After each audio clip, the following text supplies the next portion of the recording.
हमारे सिख भाई जो पगड़ी पहनते हैं, इसके पीछे हमारा शौर्य, हमारा पराक्रम जुड़ा हो। यदि गुरु गोविंद सिंह ना होते तो आज भारतीय संस्कृति का शायद वो उत्कर्ष नहीं होता, उसका नाम और निशान मिट गया होता। यदि गुरु गोविंद सिंह ने अपनी शहादत न दी होती, संघर्ष न किया होता। वाहेगुरु जी का खालसा, वाहेगुरु जी की फतेह।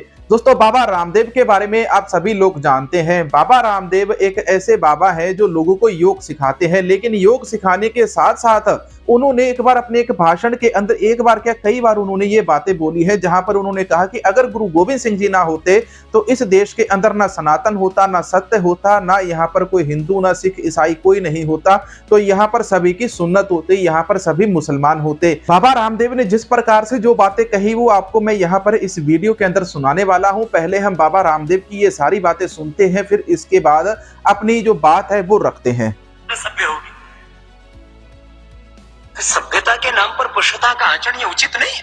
और हमारी वेशभूषा में, चाहे वो सलवार कमीज है, चाहे वो साड़ी है, चाहे वो कुर्ता पजामा है, चाहे वो धोती है, चाहे वो हमारी पगड़ी है, चाहे हमारी अलग अलग टोपियां हैं अलग अलग प्रांतों में, वो उसमें अपनत्व है, उसमें ममता है, उसका एक गौरवशाली इतिहास है। अब हमारे सिख भाई जो पगड़ी पहनते हैं, इसके पीछे हमारा शौर्य, हमारा पराक्रम जुड़ा हो।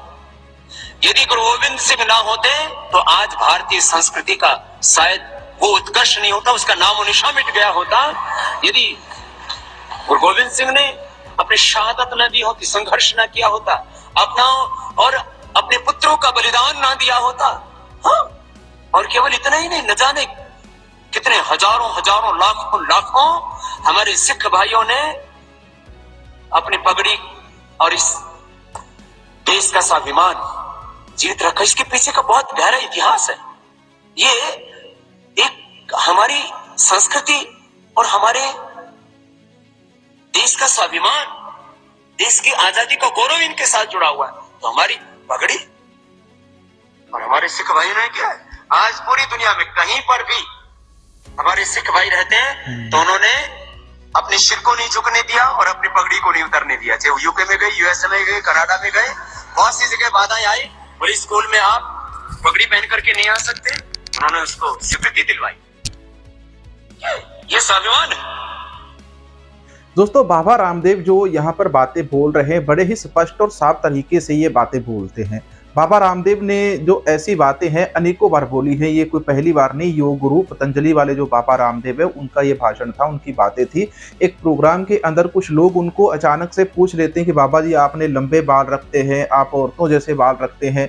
तो वहाँ पर बाबा जी उनको जवाब दे रहे थे कि भाई देखो, जितने भी हमारे गुरु पीर पैगंबर हुए हैं, सभी के दाढ़ी केस साबत सूरत होते हैं।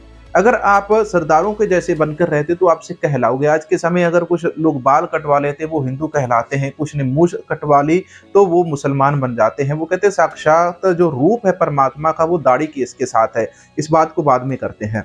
वो कहते हैं, वहां पर उनको कुछ लोग बात कर लेते हैं कि आप धोती पहनकर बैठे हो, आपकी धोती आज के मॉडर्न जमाने के अंदर कैसे आ गई। तो उसके ऊपर बाबा रामदेव जो है वो वहां पर जवाब देते हैं कि देखो, ये जो धोती है हमारी संस्कृति है, हमारी जो वेशभूषा है, इसको बचाने के लिए हमारे सिख भाइयों ने बहुत ज्यादा बलिदान दिया है। सिख गुरुओं ने उनकी संस्कृति को बचाया, उनकी बहु बेटियों को बचाया, उनके देश को बचाया, उनके धर्म को बचाया। उन्होंने साफ साफ स्पष्ट शब्दों के अंदर बात कर दी कि किसी विदेश के अंदर भी ये सिख जाते हैं तो अपनी पगड़ी की अहमियत समझते हैं। अगर कहीं पर इनको रोका जाता है तो उसके लिए लड़ाई लड़ते हैं। लड़ाई लड़ने के बाद फिर ये उस जगह को वहां पर स्वीकृति यानी कि उसकी परमिशन दिलाते हैं कि यहाँ पर भी अब वो दाढ़ी के समेत और पगड़ी पहनकर आ सकता है। ऐसी ही जो लड़ाइयां हैं दोस्तों, पगड़ी पहनकर जाने वाली नौकरी के ऊपर अमेरिका के अंदर, कनाडा के अंदर, ऑस्ट्रेलिया के अंदर, जर्मन के अंदर, सारे ही जितने भी गोरों के देश है वहां पर ये लड़नी पड़ी सिखों को। पहले शुरुआत के अंदर जब सिख वहां पर जाते थे तो सिखों को वहां पर उन देश के लोगों के साथ ये लड़ाई लड़नी पड़ती थी। वो लोग सिखों को पगड़ी पहनकर अपने काम पर नहीं आने देते थे। तो वहां पर धीरे धीरे कानूनी प्रक्रियाएं मुकम्मल हुई तो कानून ने उनको परमिशन दी, जिसके बाद सिखों ने वहां पर जाकर अपनी पगड़ी पहनकर ये लड़ाई मुकम्मल की। आज के समय आप देखो, आज के समय ऑस्ट्रेलिया के अंदर भी ये सारी बातें चल रही हैं।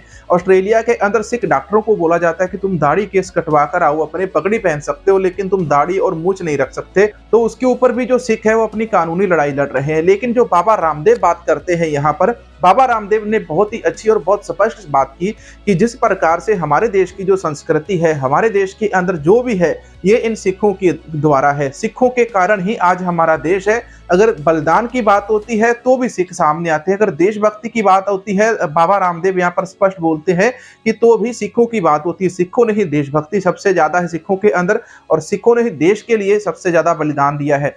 अगर दूसरे धर्म को बचाने की बात हुई तो वहां पर भी सिख गुरुओं ने बलिदान दिया, अपने बच्चों का भी बलिदान दिया है। तो इस प्रकार से बाबा रामदेव ने बड़े ही चंद शब्दों के अंदर दोस्तों ये बातें कही। आपको वीडियो कैसा लगा कमेंट करके जरूर बताना। मिलेंगे नए वीडियो के अंदर। वाहेगुरु जी का खालसा, वाहेगुरु जी की फतेह।